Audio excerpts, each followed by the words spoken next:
This segment is called Fake Conspiracy. Oh, shit. It's just an observation that we've made that kind of points out the truth to something. So it may not be something publicly known, but we're going to be your exclusive first look into what actually goes down in the world. We are a society. So what do you guys think? I'm just going to say it. Rick Moranis killed Tupac, guys. Is that what we're supposed to do? Honey, he shrunk his dick. Honey, he shrunk Tupac's life. Okay. I regret that. Honey, he shot the Pac. Okay, wait. Hold on. What are you saying? Rick Moranis killed Rick Tupac? Moranis of Honey, I Shrunk the Kid's fame was Tupac's killer. How? You need me to lay this out, don't you? Very much so. All right, guys. Do you have it on paper? Oh, I got it all on paper. Okay. Guys, I mean, I got deets. I got the notes. I've done my research. I know what happened. All right, so let me give you a bit of background information. Who is Rick Moranis? What the hell was that? Rick Moranis, I have no place to put my hands. Look, there's nothing wrong with that. I'm just saying, what is this? I love you guys. I know you guys very well. There's a reason you don't see what's going on under the table. That's our thing. And our thing. Yep. Separate. What, this can't be a full love This triangle? isn't, what do you call it? Polygamy? Polygamy. Acai. Should it be, though? Acai. You would. Anyways, Rick Moranis killed Tupac. Let me give you some background information. So, Rick Moranis, as we all know, he's a huge in the 90s and I think even the 80s. I wasn't around then. I wasn't seeing movies. I wasn't born. But yeah, huge star back in the day. He retired in the mid 90s, presumably to take care of his kids after his wife died in 1991. No, this is all facts. These are facts. Everything I'm going to say here. The factual. Facts. Okay. His last movie before he retired was Big Bully with Tom Arnold. It's a very little known movie. I didn't know about it before, I had this realization that Rick Moranis was the one that did this. But yeah, it's called Big Bully. It came out in January of 1996. Keep in mind, 8 months before Tupac died. Yep. So there's enough time for it to go to theaters, go to VHS, and basically die off into the ether. Well, yeah, it's got Tom Arnold in it. It's got Tom Arnold. Fucking A. What'd you expect? Mr. Sure. Roseanne Barr himself. There he at is. the time, I think. He had the mullet for sure. He had your mullet. My mullet's better. His mullet is better. You think so? Yeah. Oh, yeah. But yeah, the movie was god awful. I think it, if I remember right, when I checked, it was a 0 on Rotten Tomatoes. Yeah. No. Yeah. Yeah. Again, and, factual. Factual. 0. If I can remember right, I believe it was a 0 on Rotten Tomatoes. Now that rating may have changed because I went in there and I was like, yes, best movie ever. 1 star. Yeah.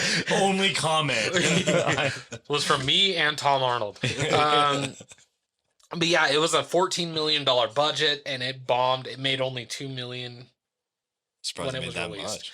So, studio lost $12 million out of that. Huge flop. Holy fuck. So that was Rick Moranis' last movie. Tupac was killed on September 13th, 1996 in Las Vegas. Once again, 8 months after Big Bully came out. Rick Moranis has been claiming that he did retire because his wife did pass away, unfortunately, due to cancer in 1991, and he wanted to be around to raise his children. Typical cover-up. Now, here's where the speculation begins. If his wife passed away in 1991, what was he doing for 5 years? Masturbating. Making shitty movies. Oh. Honey, Or that. Honey, I jerked myself. So here's Honey, I fucked my... Oh. So here's how it all went down. So after Big Bully bombed, Rick Moranis, he was devastated. He went to Vegas to just blow off some steam. Rick Moranis, big playboy. He was in the drugs, the drinking, the smoking, the gambling, all of Shooting, it. snorting, the drugs, smoking. Dude. Yeah. So he went to Vegas to blow off some steam. He was bummed out over Big Bully just flopping. He was experimenting with some drugs. Quick question. Yeah. Did he direct and produce that movie? Like, I believe he just acted. okay. Yeah. Why do you ask? But you guys Because- got to keep in mind, he is such a method actor that he was fully compassionate. He doesn't even wear the glasses in real life. It was his No, baby. they're fake lenses. Mm-hmm. Yeah. Well, there's a lot of things he's faking, guys. Is the wife even real? That I confirm, yeah. Is she a metaphor for Tupac? Anyways, Wow. so he's in Vegas. He loses all his money, and he's just completely high on hallucinogens. So his posse, As per usual. you know, he was always rolling around in his posse. You know, he's got his guys. He rolls deep. He rolls Very. deep. You know, ain't nobody getting near him. They got in the back. They got in their Cadillac. They started driving home. You know, Rick's in the back seat, and he's just staring out the window, and he's like, "God, how did everything get so bad? You know, why did it come to this?"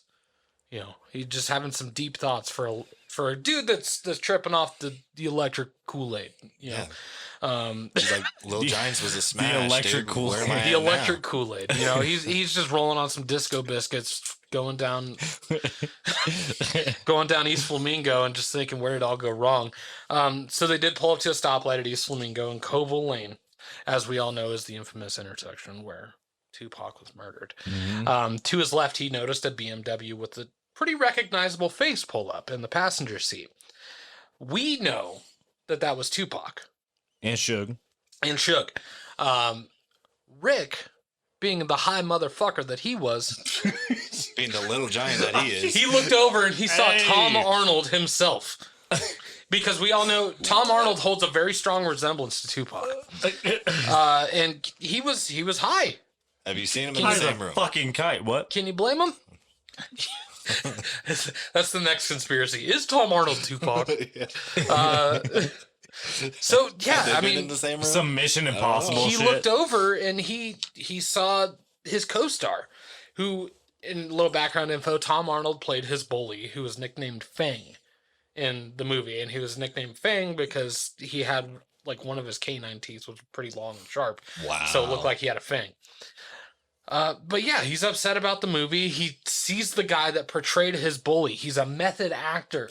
He can't separate reality from the plot. One of the best. Yeah, Still can't get over the role. still can't. So what's he do when he sees his nemesis, his rival? Our boy So you're starts saying blasting. Tom Arnold was in the back seat of the No, car? no, we know it was Tupac. Rick Moranis, being high on the nose nachos, Yeah. looked over and he didn't see Tupac. What if he saw Tom Arnold in the fucking back seat? Maybe. What if? Maybe. All we know is that he saw Tom Arnold and then he saw red. You think And- Tupac was rolling with Fang the whole time? With a name like Fang, Yeah. he's rolling everywhere. Yeah. So I mean, you know, and I mean, Rick Moranis is notorious for always keeping that thing on him. He's always got his heater. 40 on him. It didn't help at all that Tom's role in the movie was his bully. You know, and he's like, you know what? I'm finally gonna stick up for myself. I'm gonna get payback for this movie flopping because it's this motherfucker's fault. I keep pointing over here because the car was to the left. I checked. It was, yeah. Yeah. That's the picture, anyways. Yeah. Oh, so, I yeah. am Rick, and I'm just full of fucking hatred. Fury. So yeah, I wrote down here, since Rick Moranis was always known to keep that thing on him, the drugs and the resentment had gotten the best of him, and he drew his weapon and started unloading into the BMW beside him, thinking he was finally putting an end to Tom Arnold's treachery. Unbeknownst to him at the moment, possibly the most revered hip-hop artist in history was fatally wounded in that car. Rick's crew, obviously they freaked out. You know, they peeled out, they drove off into the night. I can only imagine that in that moment, Rick was in the back with a smug little smile on his face as he lit up a fat Cuban. Right?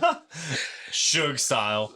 And you know, he had that feeling of satisfaction that he rid the world of a menace.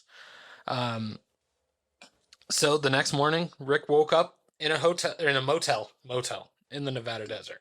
His crew, they freaked out. They dropped him off. They said, "You need the night."